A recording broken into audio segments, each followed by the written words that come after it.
Kayla, minggu depan Papa tidak bisa jemput kamu di sekolah. Kayla bisa pulang bersama teman, karena Papa ada acara reuni teman SD. Wah, Papa masih menjalin hubungan dengan teman semasa kecil Papa. Kayla juga akan terus membina persahabatan masa sekarang sampai tua nanti. Markus 6 ayat 30 bukan menceritakan reuni setelah lama berpisah, namun hanya perpisahan sejenak ketika mereka sudah menyelesaikan tugas. Para murid memberitahukan kepada gurunya semua hal baik yang sudah mereka kerjakan dan ajarkan. Benar, Papa juga mau berbagi perbedaan lainnya, yaitu teman-teman sekelas Papa setelah lulus bebas melakukan apa saja. Tetapi murid Yesus tidak bebas melakukan atau mengajarkan apa saja. Oh, begitu ya, Pak. Berarti semuanya harus dikaitkan serta dikembalikan kepada Tuhan Yesus. Yuk kita ikuti dengan seksama pertemuan murid dan guru ini. Shalom anak-anak. Yuk kita berdoa terlebih dahulu sebelum memulai renungan kita. Allah Bapa yang bertahta di kerajaan surga, Allah yang luar biasa, Allah yang berkenan terus memimpin kami dan terus mengarahkan kami melalui firman Tuhan yang sudah dinyatakan kepada kami di dalam Alkitab. Saat ini kami hendak merenungkan firman-Mu Tuhan. Bukakan pikiran dan hati kami untuk kami boleh semakin mengerti akan kehendak-Mu di dalam kehidupan kami. Hanya di dalam nama Tuhan Yesus kami berdoa. Amin. Murid-murid Tuhan Yesus kan diutus oleh Tuhan Yesus untuk melakukan pelayanan. Setelah mereka melakukan pelayanan mereka, mereka pun kembali kepada Tuhan Yesus dan mereka pun menceritakan apa saja yang sudah mereka kerjakan di dalam pelayanan mereka. Mereka sudah memberitakan kepada orang-orang untuk bertobat. Mereka sudah menyembuhkan banyak orang sakit dan mereka juga banyak mengusir setan-setan. Murid-murid tahu bahwa mereka ini memiliki guru yang hebat. Mereka bisa melihat Tuhan Yesus sebagai seorang manusia yang hebat. Tetapi mereka belum bisa melihat bahwa Tuhan Yesus adalah Allah yang datang dari surga. Jadi anak-anak, pelayanan yang begitu hebat sekalipun tidak bisa membawa murid-murid ini untuk bisa melihat atau bisa mengenali Tuhan Yesus dari aspek kealahannya.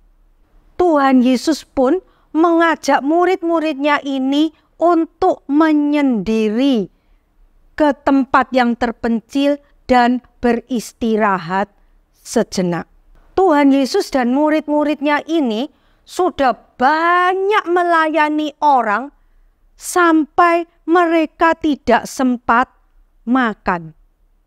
Maka murid-muridnya pun mengajak Tuhan Yesus naik perahu untuk menyendiri, untuk beristirahat sejenak.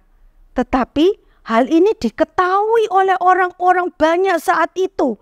Mereka pun bergegas mengikuti Tuhan Yesus tapi lewat jalan darat. Mereka ingin segera mendahului atau menyusul Tuhan Yesus. Anak-anak, dari cerita ini kita bisa melihat bahwa Tuhan Yesus menginginkan murid-muridnya pada zaman itu dan kita yang adalah murid-murid Tuhan Yesus pada zaman ini untuk kita beristirahat sejenak dan kita memiliki waktu menyendiri bersama dengan Tuhan Yesus.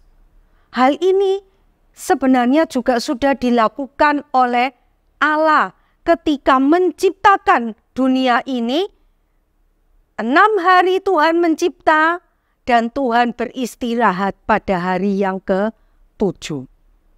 Tuhan Yesus juga pernah mengajarkan, kalau kamu mau berdoa, hendaklah kamu masuk ke dalam kamar dan mengunci pintunya.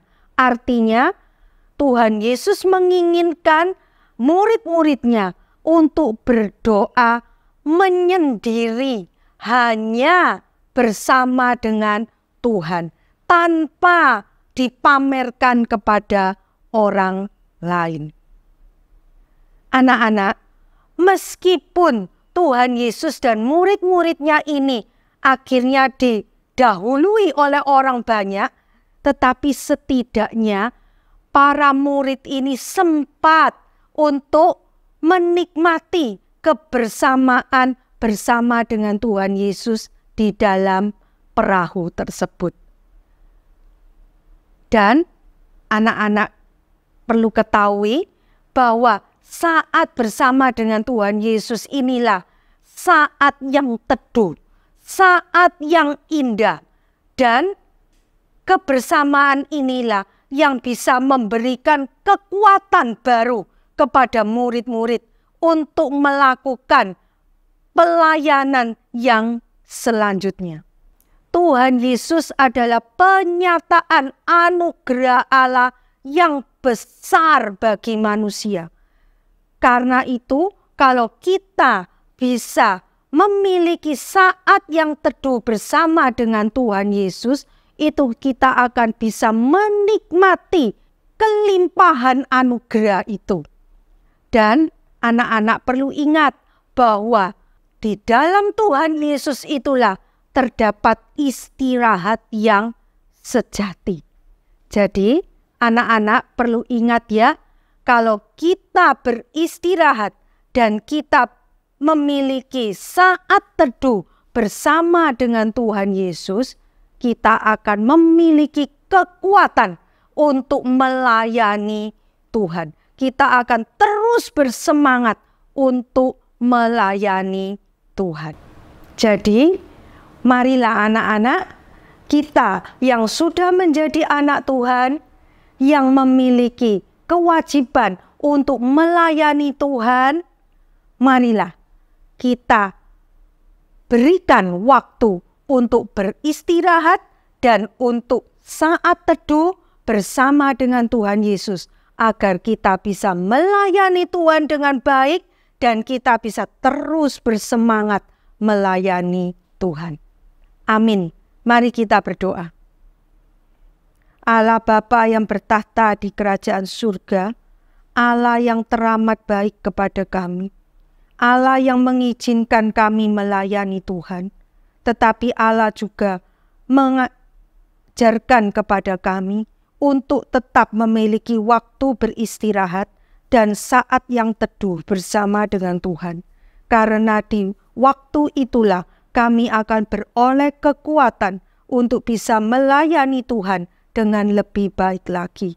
Tolong kami Tuhan, untuk kami bisa melaksanakan hal ini di dalam kehidupan pelayanan kami. Hanya di dalam nama Tuhan Yesus kami berdoa dan mengucap syukur. Amin.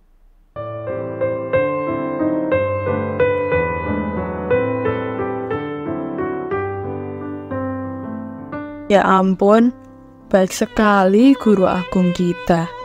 Dia menyuruh muridnya untuk beristirahat setelah mereka merasa kelelahan. Ya, Kristus mengetahui kecemasan dan pergumulan yang dirasakan muridnya. Semua kesulitan murid Kristus selalu diselesaikan secara bijaksana, yakni istirahat bagi mereka yang lelah, serta tempat perlindungan bagi mereka yang takut. Itulah belas kasihan yang disediakan untuk semua orang. Manusia makhluk lemah, tidak mungkin bisa melayani Allah tanpa henti siang dan malam sebelum berada di surga kelak, di mana segala makhluk tidak henti-hentinya hanya memuji Dia. Berarti sebenarnya menikmati persekutuan dengan Yesus adalah kelegaan dan merupakan istirahat kita yang sesungguhnya. Yuk kita nikmati membaca Alkitab dari Markus pasal 7 ayat 1-13 yang memberikan kelegaan. Salam damai Kristus.